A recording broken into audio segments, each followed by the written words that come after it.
Nitong nakalipas na 4 na taon, sinubok ng pandemya ang bawat isa.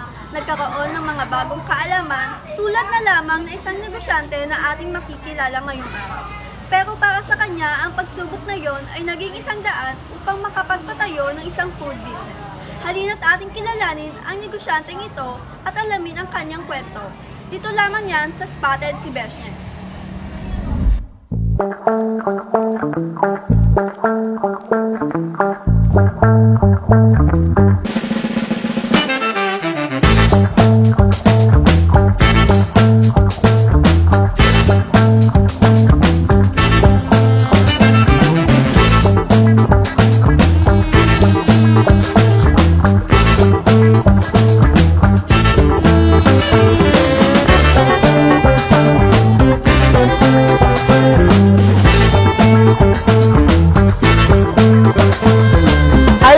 I'm inviting you to dine with us. We have pulutan, sizzling, fries, and burgers.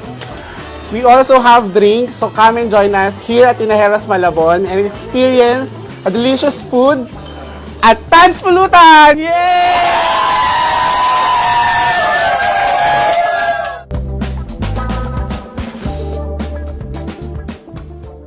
Nandito nga tayo ngayon sa Tad's Pulutan, Malabon kung saan ating malalaman at ating matutunghayan ang kwento ng Tad's Pulutan. Good afternoon, sir. Ano nga po ba ang meron dito sa Tad's Pulutan? Nag-offer kami ng maraming variety of food like silog, we also have burgers, drinks, coffee, we also have shakes, sizzling, fries, nachos dito sa aming Tad's Pulutan. Nagsimula siya nung pandemic, nawalan ako ng work before. Nag-work ako sa isang BPO company before. Then nagkaroon ng retrenchment during the pandemic and nakapag-isip ako na magsimula ng business kasi nung panahon na yon lockdown. Tapos all food delivery services ay sarado. So pero merong nabuong community dito sa Tinajeros, Malabon, yung Tinajeros online group na kung saan pwede kang umorder ng pagkain at i-deliver sa bahay mo. During that time, order ako ng order. Tapos, nakapag-isip ako, might as well, magbenta rin ako. So doon nagsimula, sinilang yung Tad's Pulutan na nag-start lang kami sa 4 na putahe. Tapos ito na siya ngayon. So, ano nga ba ang hinahati ditong Tad's Pulutan sa mga Malabueño natin at sa ibang lugar?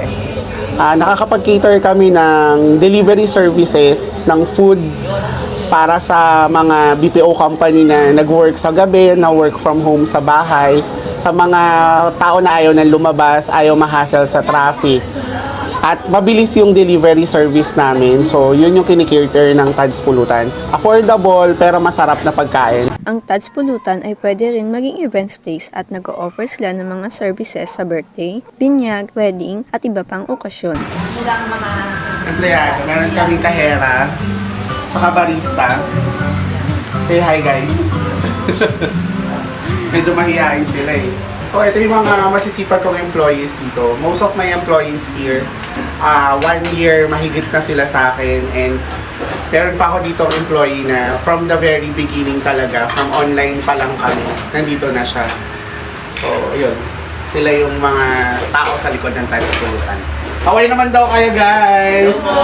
Si Tad's ay mula sa Manila, nagtapos ng kolehiyo sa Divine Mercy College Foundation Incorporation sa kursong Bachelor of Science, Hotel and Restaurant. Kung sinong nagturo, actually walang nagturo sa akin. Meron akong, actually itong Tad's Pulutan, binubuo siya ng 4 na magkakaibigan. So, ako lang yung nag-start pero nabuo namin siyang 4 na magkakaibigan. Nag-start lang kami, online lang, wala kaming physical store. So, nilakasan lang namin yung loob namin itong October 2023. Nag-start kami para magkaroon ng dine-in. So, during the process naman ng negosyo, kung ano yung mga nakikita namin mali, ano yung mga pwede namin idagdag, kung ano yung mga natitikman namin sa ibang lugar, ina-adapt namin siya sa aming business. Kung ano yung mas mapapaganda pa namin yung business namin. Kaya ito na siya ngayon. Kumbaga, it's ano naman it's a daily process of learning. Hindi namin siya nakuha agad na isang araw magaling ka na agad sa negosyo. Minsan may mga pagkakataon na mahina, syempre magkakaroon ka ng doubt sa sarili mo. So, yun lang. Gagawin mo lang, pag mahina ka, mag-post ka, mag-boost ka sa Facebook, sa ads, gumawa ka ng bagong product, tumikim ka ng ibang produkto, pumunta ka sa ibang business din para makita mo kung paano sila nag-run ng business.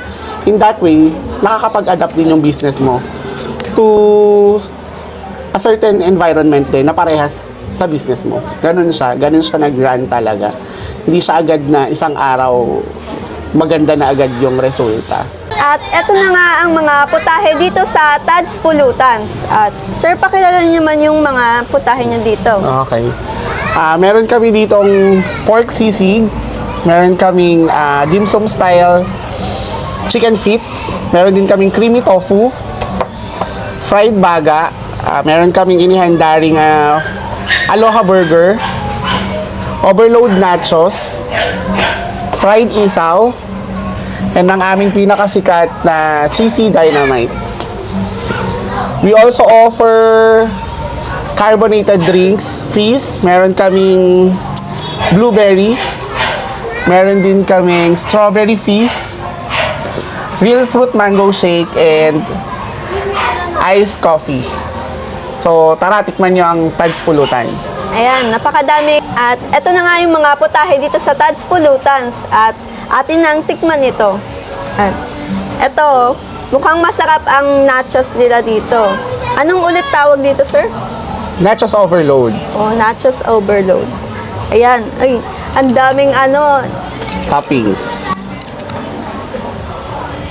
masarap.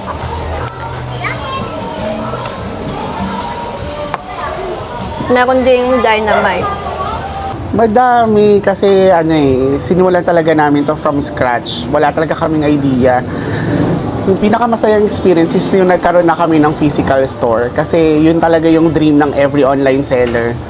So yun, isa sa mga greatest achievements tsaka pinakamasaya naming experience dito is nakapag-put up kami ng physical store. Marami rin kaming experiences na kasi since online delivery kami, tas most of our products is pulutan. So yung mga dinideliveran namin is mga lasing, mga iskinita, meron kaming mga pagkakataon na napagtitripan yung riders namin. May mga bogus buyer din kaming experiences. Meron din kaming mga customers na nakakalimutan nila na umorder pala sila sa amin. Nakakatulog sila. Those are the struggles ng isang online food delivery.